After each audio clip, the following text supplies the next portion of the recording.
Com o tempo, a pele dá sinais de que já não é mais a mesma, né? Fica flácida, do rosto, do corpo. Agora, será que é possível a gente recuperar essa firmeza? A gente convidou a Fernanda Braga, que é dermatologista, e está com a gente. Fernanda, tudo bem, obrigada Mônica? por ter Obrigada vindo, eu. viu? É inevitável, a flacidez vem com a idade ou outros fatores também? A flacidez, ela faz parte do nosso processo de envelhecimento e muitas vezes ela pode ser uma característica daquela pessoa. Então, a flacidez, ela é um ponto que a gente sempre precisa lembrar, que ela está presente sim. Fumo, álcool, falta de exercícios pode levar? Sim, alguns fatores, além da genética, então a parte que cabe a nós, a gente tem exercício físico que vai influenciar na flacidez muscular. Quando eu tenho tônus muscular, massa magra, eu tenho menos flacidez. Outros fatores que prejudicam aí a nossa produção, formação de colágeno, são fatores que são oxidantes. Dieta, então dieta muito rica em carboidrato, alteração de glicemia, alguns fatores como fumo, ingesta de bebida alcoólica, todos os fatores que a gente pensa como fatores inflamatórios, que não são bons para algumas doenças e também não são bons para a nossa pele. Deixa eu trazer perguntas aqui, lembrando que você sempre pode participar com a gente, 998-97-1000. Mônica, eu tenho 51 anos, minha pele está muito flácida. E aí ela pergunta, Fernanda, qual colágeno que eu devo usar para minha pele do rosto melhorar? E um creme de anti-idade também pode ajudar nesse combate à flacidez? Eu já sabia que essa pergunta ia ser a primeira, ou eu ia trazer esse assunto. Todos os pacientes me perguntam, doutor, e o colágeno?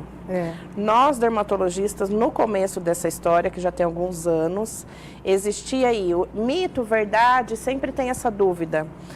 Existem duas patentes, duas marcas de colágeno que a gente consegue absorver. A absorção do colágeno que a gente toma é feita pelo intestino, a primeira porção do intestino delgado. Então, existem dois nomes, duas marcas patenteadas, uma é o Peptan, outra é o Verisol, que a gente já encontra no Brasil, bem difundido, e que tem estudos, tem revisões sistemáticas, artigos científicos que têm influência sim. Então a gente consegue orientar, principalmente para esse paciente que está notando uma diferença, para paciente mais jovem que já quer fazer uma prevenção, então a gente sempre consegue casar. Outra coisa que os pacientes perguntam, porque eles não vão guardar esse nome, é o colágeno 1 ou tipo 2? Aqui, ó. Isso aí colágeno é super tipo legal. 1, a Sueli, lá do Gravatas. O tipo 1 é o mais importante para a pele, sim, tá? O 2 é mais importante para articulação. Pacientes com doença reumatológica, doença artrose, doença óssea de mão, que sempre toma Artrolive, toma esses remedinhos, Chondroitin, Glicosamin, eles também notam uma diferença na pele, mas esse é o 2, o da pele é o 1. Então isso aí é interessante, hoje em dia todo mundo quer informação. Com relação a passar, o que a gente tem evidência que a pele consegue absorver? Porque a gente está falando da flacidez aqui, da epiderme, da derme, das primeiras camadas. O ácido retinóico, que consegue atuar no DNA, espessar a pele, melhorar a ruga, aumentar a derme. Então, ele aumenta colágeno sim, tá? O ácido hialurônico, que é um colágeno, algumas moléculas têm o tamanho que a gente consegue absorver. Então, a gente consegue passar e ter uma absorção, tá? E a gente tem os procedimentos que a gente faz uma bioestimulação de colágeno. Então, eu consigo injetar alguns preenchedores que vão atuar nessa formação de colágeno. Aliás, a Fernanda separou pra gente aqui alguns procedimentos que nós vamos mostrar aqui para vocês agora. Lembrando, 998-97-1000, eu não sei se você consegue ir comigo ali no monitor, você consegue? Consigo. Com o microfone, aí tá tudo certinho. Vamos lá, para que a gente possa justamente visualizar melhor. Esse Cool-Sculpting é o nome do procedimento? Isso, eu tentei separar para o pessoal entender de dentro para fora. Então, a gente falando assim, da parte da gordura, quando a gente fala do subcutâneo, o que a gente consegue melhorar a flacidez? Muitas vezes eu preciso diminuir um pouquinho o subcutâneo, né? A pessoa tem um pouquinho de gordura a mais, a gente faz uma prega, uma pinça, isso influencia na flacidez. Aí muitos pacientes perguntam para mim, eu vou tirar a gordura E como que a flacidez vai ser resolvida? Isso é muito legal. Eu até peguei essa foto que a gente tem as fibras, quando a gente vê uma celulite, um pontinho, a gente sempre vê uma retração da pele, é porque a gente tem essas fibrinhas que ajudam a segurar na estrutura profunda. Então, quando eu diminuo a célula de gordura, eu também vou atuar aqui. Então, existem tratamentos que a gente fiz hoje, mas eu vou ver 90, 120 dias depois. Então, a gente tem que pensar em trabalhar em conjunto. Hoje já tem aparelhos que atuam no músculo também. Então, a gente faz um aparelho que vai atuar na gordura, na musculatura e na derme. A gente consegue atuar em tudo. Inclusive, aqui tem até o passo a passo. Você falou dos 90 dias, olha, né? O que vai acontecendo aqui. Para os pacientes entenderem que isso leva todo um processo para ele perder a gordura, para ele produzir colágeno, para ele ter rigidez muscular. Então, é um conjunto aí de tratamento. E nesse conjunto aqui, o Scoop tem um aparelho? É um aparelho que reduz a gordura localizada.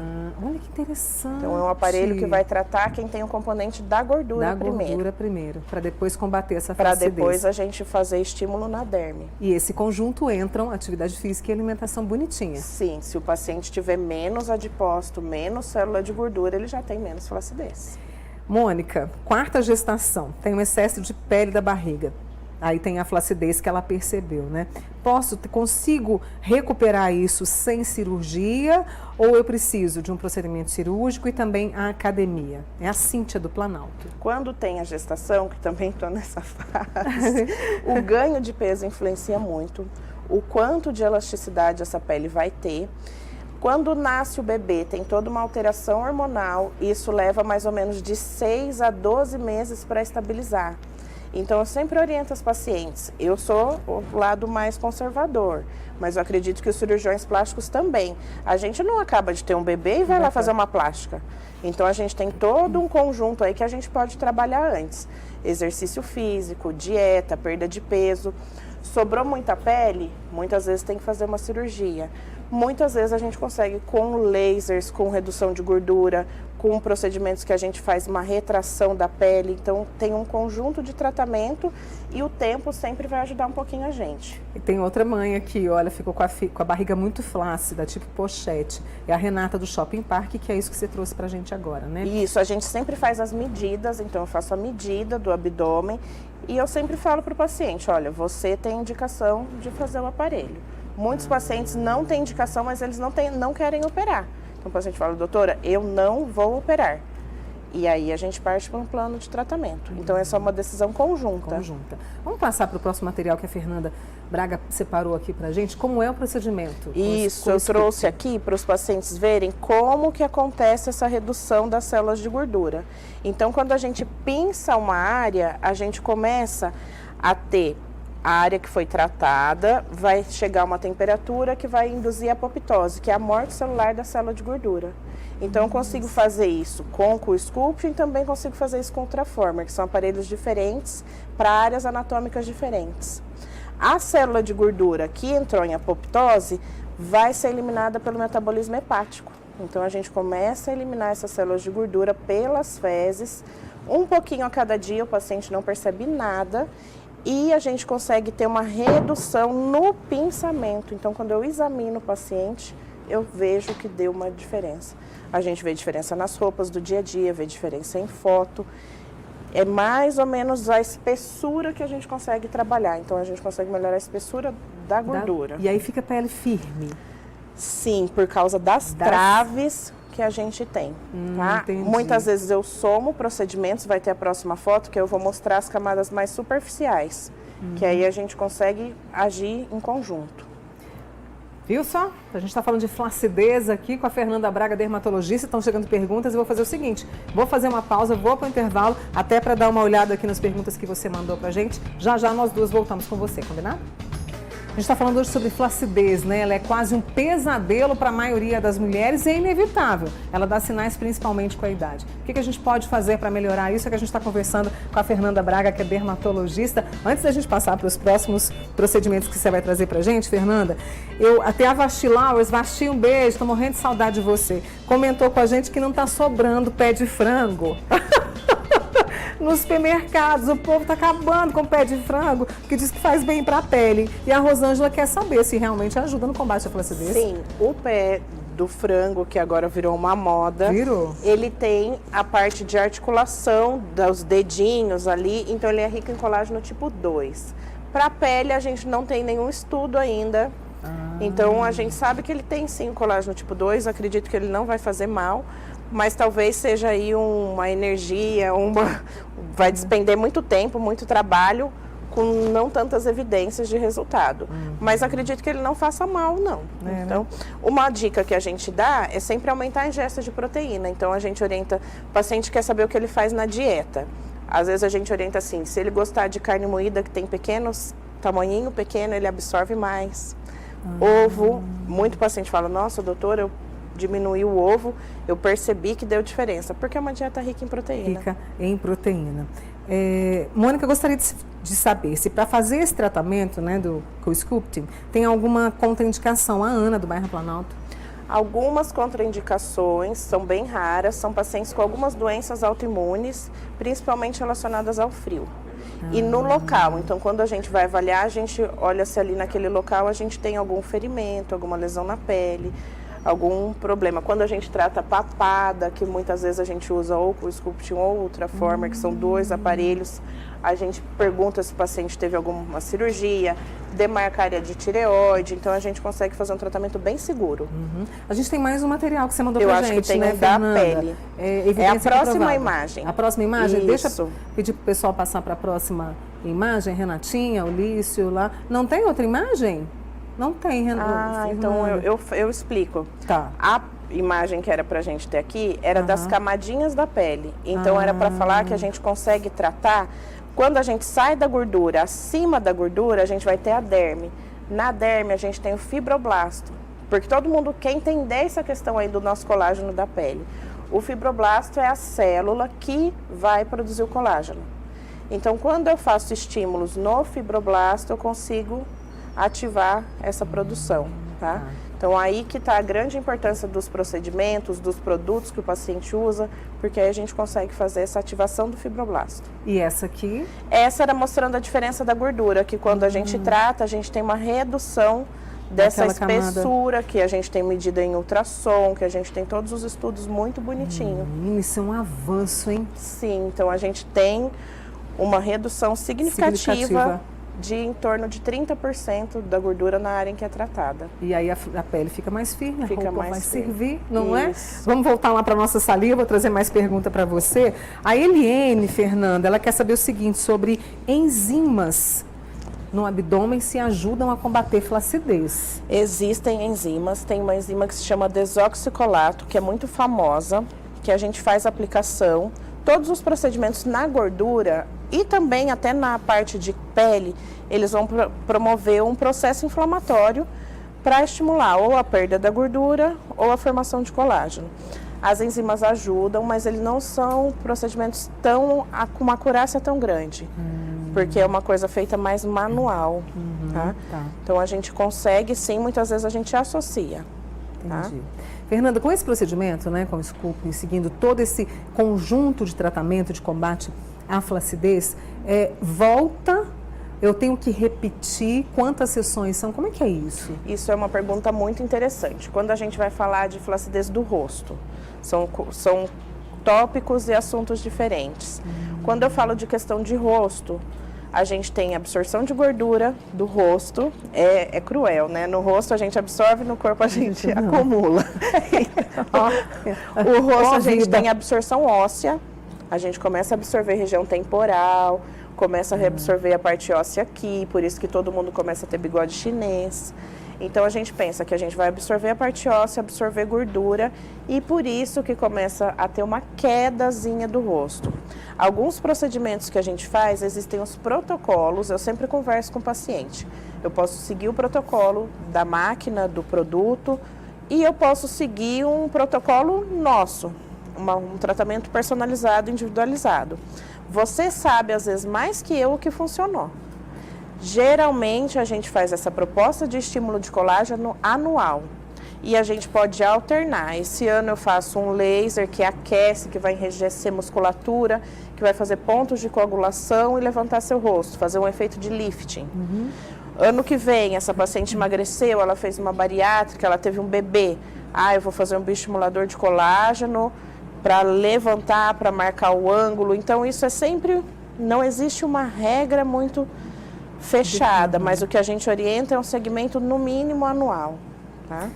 Muita gente participando. Mônica Márcia do Caraíba mandou um beijo para a doutora Fernanda. Tá dado o beijo, viu? Ela queria saber o seguinte, por exemplo, vitamina, você falou do ácido hialurônico, isso também ajuda em relação à flacidez. Depois ela quer que você volte para falar dos cuidados diários. Ajuda bastante. O cuidado diário é nítido quando chega um paciente que é atento à rotina e um paciente que não faz nada. A diferença que a gente vê na pele, na flacidez dessa pessoa é muito grande. Então, a gente tem o cuidado do paciente, eu acredito que influencia em 50% do tratamento. Tá? Fernanda, flacidez nos seios, é possível resolver? A alimentação pode ajudar? A nossa amiga lá de Araxá, Dani. Vai depender de muitos fatores. Se tiver uma pitose, que aí entra mais na parte da cirurgia plástica, uma queda muito grande do seio por ter um aumento de volume, oscilação aí do tecido da gordura e da glândula mamária, a indicação é cirúrgica. É cirúrgica, nesse caso. É cirúrgica, né? A turma que olha está perguntando, a nossa amiga que adora o programa, a Badia de Uberaba, obrigada, viu, a Badia? Quer saber, sabe o nome dos colágenos patenteados que você falou no começo da nossa conversa? Eles querem saber direitinho o nome. Existem. Então, assim, a substância chama Verisol e a outra substância Pepitan. Então, com o nome dessas duas substâncias, tem várias marcas, tá? Então, são essas duas substâncias que têm evidência que vão estimular a produção de colágeno. Que hora tomar? Isso é uma pergunta super legal que os pacientes às vezes tomam e não sabem. O ideal é que a gente tome num horário que tenha uma ingesta de alimento menor. Então, ou antes de dormir, porque aí a gente consegue tomar e fazer uma absorção maior, ou de manhã em jejum. Então, isso é uma pergunta que muitas vezes o paciente faz. Eu não consigo nesses horários. Então, a gente orienta ou num lanche da manhã, tomar isolado, ou num lanche da tarde. Se acrescentar vitamina C ou acrescentar lactose, para quem não tem alergia a leite, eu aumento, eu potencializo a absorção. Olha que interessante. Então, às vezes eu falo, mistura no iogurte, de acordo com a preferência de cada pessoa, né? Mas tem vários detalhes que a gente consegue ajudar. Fernanda, você tem percebido assim que hoje a gente tem um estilo de vida um pouco bagunçado, digamos assim. A flacidez tem chegado antes do tempo? Eu acho que a gente tem, na minha percepção, eu ainda sou nova, acho que eu não vi tanta coisa, mas eu acho que as pessoas têm se cuidado mais. O exercício físico, muitas vezes eu vejo uma mulher de 40, 50 anos e ela está muito bem. Então eu acho que pode ser o contrário. Que bom isso. Eu tenho essa percepção com relação aos cuidados. Agora, se a gente pegar uma população que não se cuida, eu acho que cai no que você falou. Mas eu tenho um viés que eu pego todo mundo que se cuida muito. E olha só, a Luciana, lá do Vigilato. Me cuido desde muito tempo com protetor solar. Acredito que faz toda a diferença. Nesse combate à flacidez, ajuda também? Ajuda porque ele não deixa ter o processo oxidativo. Se eu queimo a pele, eu tenho dano de DNA, eu começo a ter elastose solar, que é uma lesão da derme, que é a camada da firmeza da nossa pele. Isso que ela falou faz todo sentido. Todo sentido, né? Mônica, pergunta para a doutora Fernanda se aparelhos fracionados ajudam na papada. Laser fracionado são procedimentos ablativos que vão ter uma reação com a água e vão ajudar muito na derme. Eles ajudam para a flacidez, quando a gente tem linhas. Eles não vão atuar na gordura, então se a gente pinçar e ver gordura, a gente parte para ultrassom microfocado, para outros tratamentos. Mas o fracionado ajuda muito para linhas finas, para rejuvenescimento. Deixa eu conferir aqui, olha, mais perguntas. Alimentos para flacidez. Como a gente falou, os alimentos ricos em proteínas. Proteína, carne, ovo, né? Isso. Mais uma vez, repetir os ingredientes do colágeno para a pele do rosto, a nossa amiga aqui, uma gracinha. O Verisol e o Pepitan, esses são os nomes. Verisol e Pepitan. Depois eu vou deixar no status aqui do nosso WhatsApp também, tá? Mônica, ácido hialurônico é usado com protetor solar e pode ser usado durante o dia? Pode, dependendo da fórmula e de como a gente faz essa prescrição, a gente usa muito a vitamina C durante o dia, que é um antioxidante, então ela ajuda nesse processo de proteção da pele com relação à luz, ao sol, a todo o estresse oxidativo do dia. E a gente pode acrescentar o ácido hialurônico, se for uma fórmula basicamente de ácido hialurônico, pode ser usado durante o dia e à noite, sim. E sempre é o primeiro. Então, é o que a gente passa para a pele absorver. Absorver e depois vem com o restante Isso do caminho mesmo. que vocês nos ensinam. Fernanda, obrigada mais uma vez. Obrigada eu. Tão bom te receber. A turma está toda aqui te mandando abraço, viu? Obrigada. Obrigada. Volta antes da Elisa nascer. Vou voltar. Fernanda Braga, aqui dermatologista com a gente falando sobre flacidez, e ela volta conosco para nos ensinar muito mais a cuidar da nossa pele. Obrigada, Fernanda. Obrigada, Viu? Boa Mônica. semana.